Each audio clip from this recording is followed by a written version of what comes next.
Actually taekwondo जो game है वो ओरिजिनली कोरियन है, साउथ कोरिया। अच्छा। जो ये गेम मतलब ताइक्वांडो डायरेक्टली इन्वेंट नहीं हुआ था। जब दो देशों में जब लड़ाई हुई थी तो उस टाइम पे उन्होंने एक डील किया था कि हम लोग वेपन्स यूज़ नहीं करेंगे। अच्छा। हैंड एंड लेग्स ये दोनों से ही हमारी लड़ाई होगी, दो देशों में जो भी है वो। तो उस टाइम पे ये थोड़ा सा इन्वेंट हुआ, आगे जाके इसमें कुछ फॉर्म्स आ गए कुछ और इसको कुछ सालों के बाद इसको एक एज अ स्पोर्ट करके साउथ कोरिया ने फिर अडॉप्ट किया। फिर उसके बाद उनके यहाँ पे ये नेशनल स्पोर्ट्स हुआ। फिर उसमें क्यूरोगी एंड पुमसे ऐसे दो पार्ट है एक्चुअली ताइक्वांडो में। पुमसे एक जो पार्ट होता है वो इंडिविजुअली करना पड़ता है, उसमें एक पेयर होती है, उसमें एक टीम करके भी इवेंट होता है। और क्यूरोगी मतलब फाइट, एक दो लड़के होते हैं या फिर लड़कियाँ वॉटेवर, एक चोंग एंड होंग, उन दोनों में फ़ाइट लगा दी जाती है।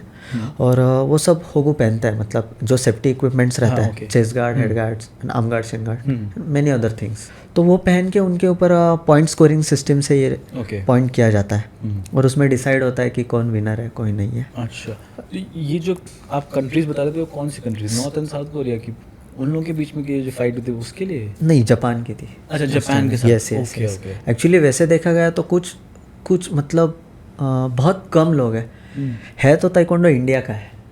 रियली? यस, बहुत कम लोगों को पता है। जो चाइनीज़ कुछ पीपल्स है पुराने वाले, उनको पता है कि ताइक्वांडो किन्होंने स्टार्ट किया हुआ था। ये इंडिया का ओरिजिन है। फिर बाद में जाके मतलब जैसे लूट गए अंग्रेज भी, वैसे भी ये लोग चुरा के लेके गए हमारा। Oh really? मतलब किससे इंस्पायर्ड है, कौन इंडिया का? मतलब नहीं, वैसा तो ऐसा कुछ है नहीं, पर्टिकुलर कोई आदमी वगैरह कुछ नहीं है। मतलब पुराने ज़माने में जैसे हमारे शिवाजी महाराज जी थे, उनके टाइम में देखो एक डेमो फाइट खेलते थे वो लोग, रेडी होने के लिए, फिजिकली फिट रहने के लिए। उस टाइम पे ये सब कुछ करते थे। ओके। तो वो जो इन्वेंशन हुआ बाद में जाके, फिर वहाँ पे भी झगड़ा हुआ उन दोनों देशों में, फिर इसको एज ए एक्सपोर्ट करके लेके आए। उन्होंने भी मतलब बहुत इन्वेंशन किया इस गेम में। वो विद टाइम तो वो और स्पोर्ट इनोवेट और रिफाइन होता चला जाता है। हाँ, उसके बाद फिर वो साउथ कोरिया तो साउथ कोरिया का ही हो गया फिर। ओके, जैसे अच्छा, ये मुझे बिल्कुल भी नहीं पता था इसके बारे में। नहीं, बहुत शॉकिंग है एक्चुअली कि सब लोग ताइक्वांडो कहते हैं तो हाँ साउथ कोरिया सोचते हैं। हाँ एग्जैक्टली। लेकिन बहुत कम लोग हैं, उनको पता ही नहीं है कि ये गेम ही इंडिया का है। जैसे हॉकी है, बिल्कुल हॉकी तो अभी है ही नहीं, पता ही नहीं है किसी को। लेकिन वो भी कहते हैं कि हाँ नेशनल गेम है, बट वो भी कहीं आई थिंक मैंने कहीं देखा था कि इसमें कहीं लिखा नहीं है कि जो है ये नहीं प्रमोट नहीं कर रहे हमारे यहाँ पे। तो प्रॉब्लम यही है इंडिया की, हम लोग वो स्पोर्ट्स को प्रमोट नहीं कर रहे।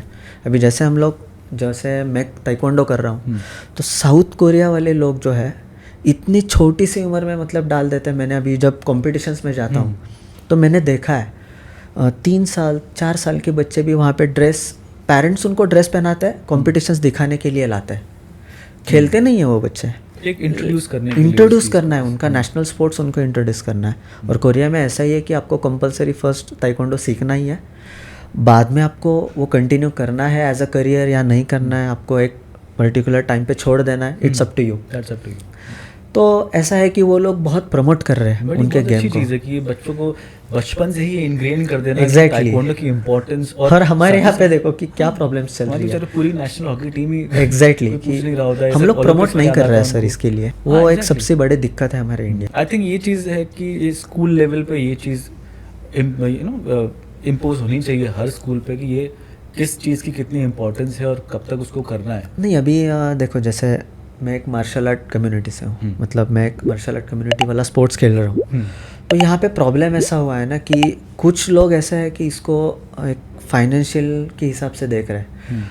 बहुत सारे ऐसे गेम्स लाए, मतलब मार्शल आर्ट्स में टोटल 26 पार्ट्स है। अच्छा। मतलब कुछ लोगों को इतना ही पता है जूडो कराटे विद ताइक्वांडो तो प्रमोट हो रहा है धीरे धीरे, दैट्स इट। लेकिन बहुत कुछ है, कलरीपट्टू जैसे हो गया, वुशु, ये वो, मतलब 26 पार्ट्स है मार्शल आर्ट्स में, ये पता नहीं है। लेकिन इसमें से सबसे बड़ी दिक्कत जो पेरेंट्स के पास या फिर जो हमारे इंडियंस है एथलीट्स के पास ये नहीं जा रहा है कि कौन सा जो गेम है वो ओलंपिक्स में है।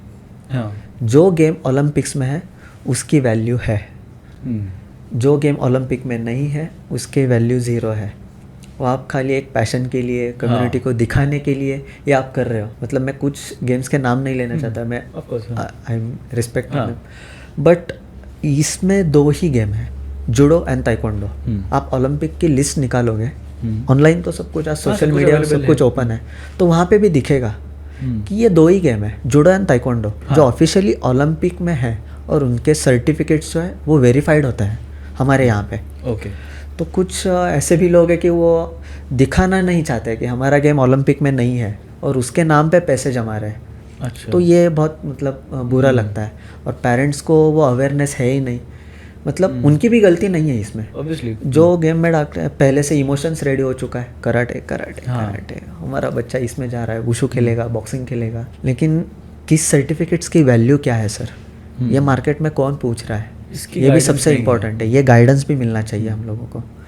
तो वो अभी थोड़ा अवेयरनेस हम लोग कर रहे हैं धीरे धीरे, हमारी जो फेडरेशन है वो भी धीरे धीरे इस सब को, बहुत कुछ चेंजेस आ रहा है अभी, लेकिन थोड़ा टाइम लगेगा। टाइम लगता है इन सब चीज़ों में। अभी पहले जैसे होते थे कि कुछ लोग एजुकेटेड नहीं थे, सोशल मीडिया उतना हाई पिक लेवल पे नहीं था, अभी तो हर एक के पास मोबाइल है, सब कुछ सोशल मीडिया पे ओपन हो रहा है। तो लेट्स सी क्या होता है।